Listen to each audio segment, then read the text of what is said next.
Yondu.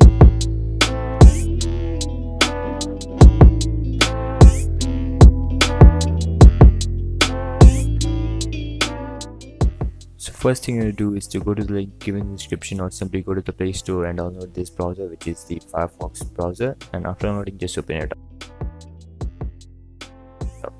After opening, just tap on this menu button and go to the add-on section.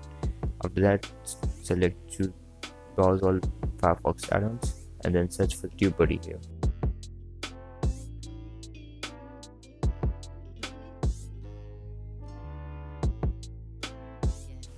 And then tap on the add to Firefox, and it will take a few minutes to download, and after downloading it will ask for your permission. Just click on this add button, and now if you open up YouTube, you'll see Tubebuddy is finally enabled, and now you just have to do is to initialize it and you're good to go.